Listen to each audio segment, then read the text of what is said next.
Well, how do you get dirty in counseling? Well, you take on those cases that nobody else wants to take. You take the person who's very ill and you don't know what you're going to do, but you know you got to do something for them because they are very self-destructive. You take them, you care for them, you reach out to them, you become vulnerable to them.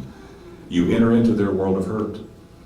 You take risk, you keep growing, you keep sharing. You take that person who doesn't even want to talk to you, but you know that they need you. You get out in the bucket line and you get yourself soiled. Get yourself a little stained, because there are many, many hurting people. And that's where we really need to focus you, not on whether you thought you could do it, not on some bad memory of the past that said maybe I'm not capable to be here. You are capable to be here. This faculty said you are, and you are here to graduate and to move forward to a world that is really needing you. It's been an honor to be your friend, to be your professor, and to train you. And it's now an honor to invite you to go out into the world with all of us and get dirty, because they're waiting for you and they need you. Thank you.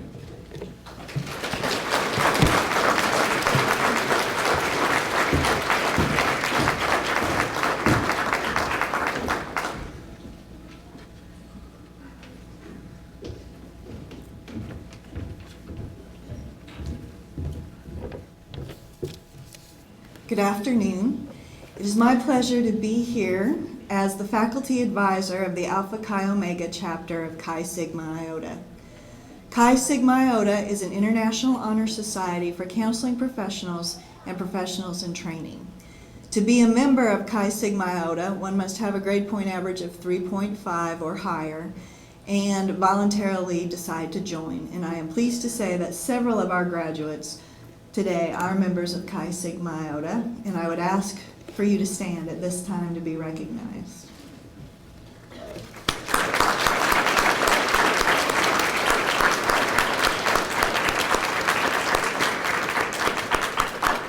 Thank you. As you come through the line to receive your pins and certificates from the School of Professional Counseling, you will also receive your pin and certificate from Chi Sigma Iota. I also wanted to take just a few minutes to address the graduates, to leave you with a few words from a man by the name of Daniel Gottlieb. He's a marriage and family therapist in Pennsylvania who's had a very interesting life. He was in an accident many years ago that left him as a paraplegic, and he also has a grandson who was diagnosed with autism. And he decided to write a book of letters to his grandson, talking about many thoughts that he had on life. And one of the letters he wrote was about success, and I wanted to share that with you. He said that success and adult responsibilities can be harmful to your health. Many people think that doing well in college will make them happy. We all hunger for security and happiness, but the kind of security we yearn for is a feeling of security that cannot be attained by acquisition. If we can buy big houses and powerful cars, we may be able to achieve the illusion of security, but it is still just an illusion.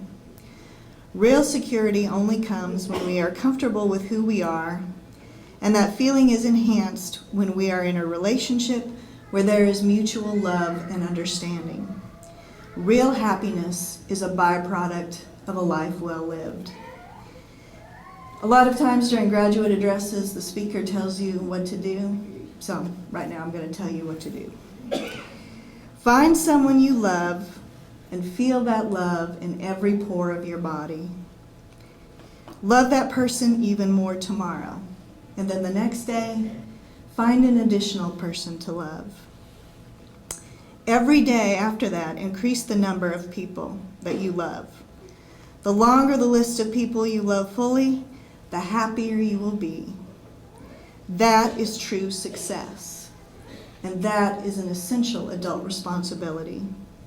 No matter how you measure your successes, I hope you will always remember what your soul needs. Not wealth, prestige, and possessions, but the adult responsibility to love someone a little more than you did the day before. Congratulations, graduates.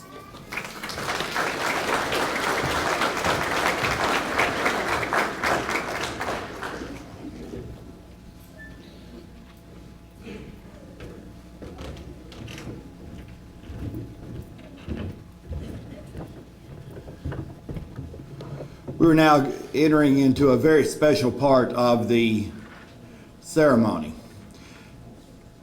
and that is the awarding of the hoods and the pins to the graduate class. I wanted to take just a moment to explain what the hooding ceremony is about so that you may more fully appreciate what you're seeing. You see, graduates, you are receiving a master's degree. And this is a very old tradition, and it comes out of the master tradesman.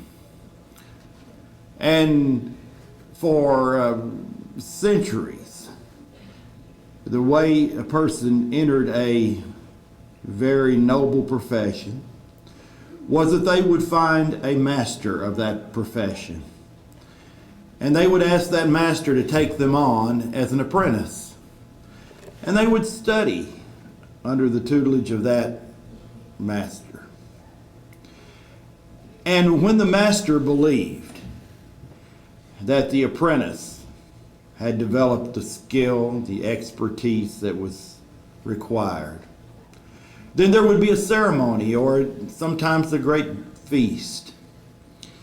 And that would culminate in the master calling the apprentice forward and presenting a tool of that trade or some other piece of clothing or something that symbolized that work. And in doing so, it would be a public demonstration that now this apprentice was now also a master and could master their trade and could practice in their honored profession. So today, that's what we reenact here. As each of the graduates come forward, I will place a hood on their shoulders, symbolizing not only their achievement of this great honor of a master's degree in counseling and human development, but also to symbolize their formal entrance into this noble profession of counseling, and to welcome you, as Dr. Patton said, as colleagues. And it's my privilege to do that today. So will you stand and let's move forward with the ceremony.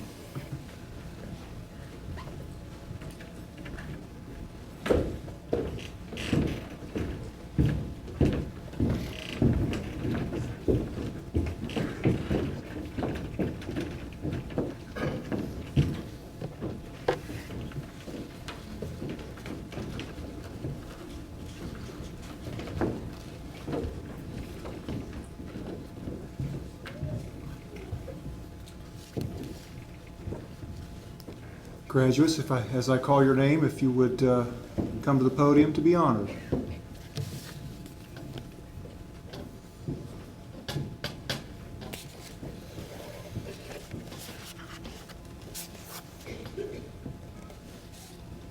Laura Ann Bellamy.